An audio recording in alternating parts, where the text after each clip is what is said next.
हिंदी सुगम भारती 7वीं कक्षा दूसरी इकाई पाठ पहला अस्पताल। पहचानो, समझो और बताओ। आज हम अस्पताल के बारे में जानकारी लेंगे।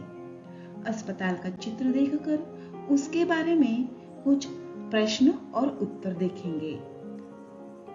तो चलिए शुरू करते हैं अस्पताल के बारे में। पर इससे पहले अगर आप मेरे चैनल पर नए हैं तो चैनल को सब्सक्राइब कर लीजिए। इससे आपको नेक्स्ट वीडियो की नोटिफिकेशन मिल जाएगी। तो चलिए अब शुरू करते हैं अस्पताल। दोस्तों, आपके सामने एक चित्र है। देखिए, ये चित्र है अस्पताल का।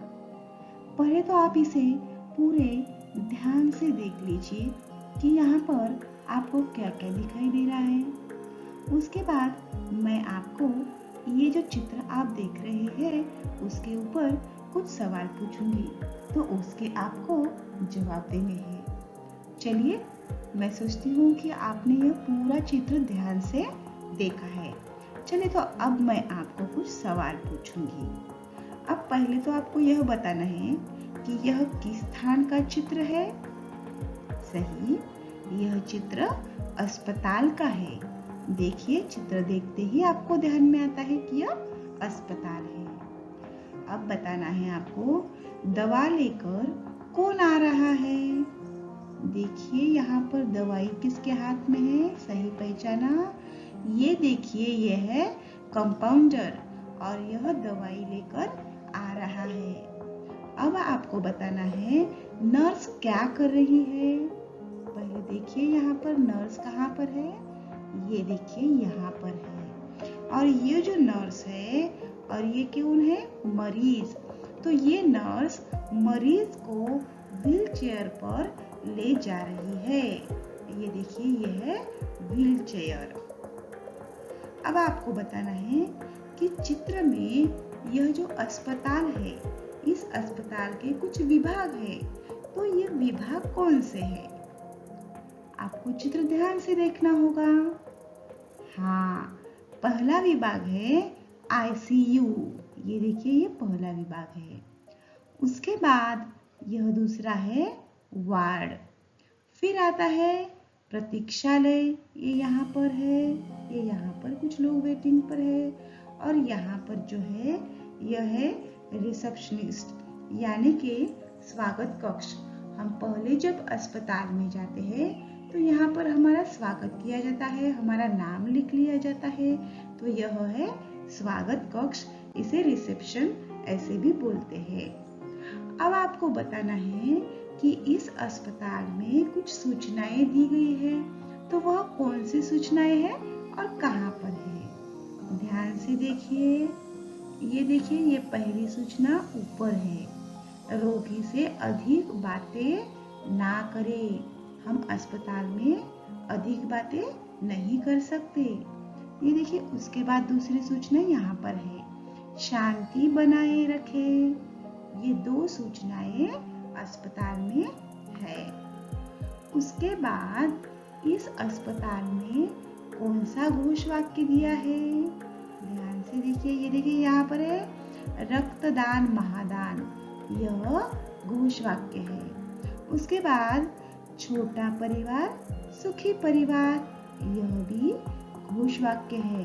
यानी यहाँ पर दो घोष वाक्य दिए हैं, दो सूचनाएं भी दी है। इस तरह से हमने आज यह अस्पताल देखा है।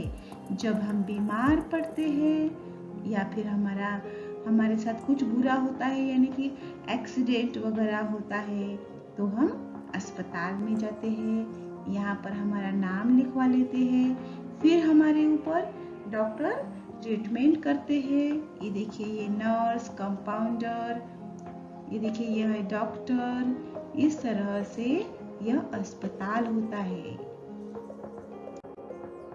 क्या आप जानते हैं हमारे जीवन में अस्पताल कितना महत्वपूर्ण है। आज छोटे से छोटे गांव और बस्ती में अस्पताल एक जरूरी और मूलभूत आवश्यकता मानी जाती है। रोटी, कपड़ा, और मकान, यह तो हमारी आवश्यक जरूरतें हैं, पर चिकित्सा यह भी व्यक्ति का मूलभूत अधिकार अब माना जाता है।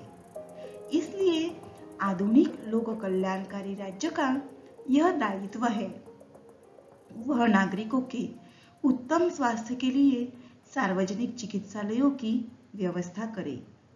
आज का मनुष्य बहुत तेजी से अपना समय बिताता है और बहुत ही भागदौड़ भरी जिंदगी वह जीता है, और इस कारण वह छोटी छोटी बीमारियों से घिर रहा है, और इन छोटी छोटी बीमारियों से लेकर अनेक बड़े रोगों का शिकार यह आदमी रहता है।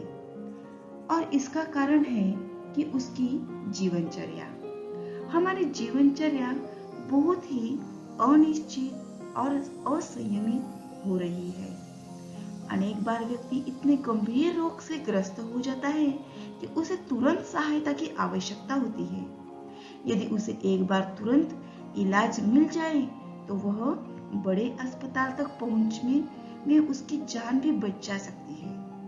इस दृष्टि से छोटी छोटी बस्तियों, छोटे छोटे गांव, इनमें अस्पताल की बहुत ही आवश्यकता है। इसलिए हर एक गांव में कम से कम एक प्राथमिक चिकित्सा केंद्र होना अनिवार्य है। इस तरह अस्पताल हमारे लिए बहुत ही आवश्यक है। दोस्तों, आज हमने अस्पताल के बारे में जानकारी ली है। चलिए फिर मिलते हैं एक नए वीडियो के साथ, एक नए पाठ के साथ।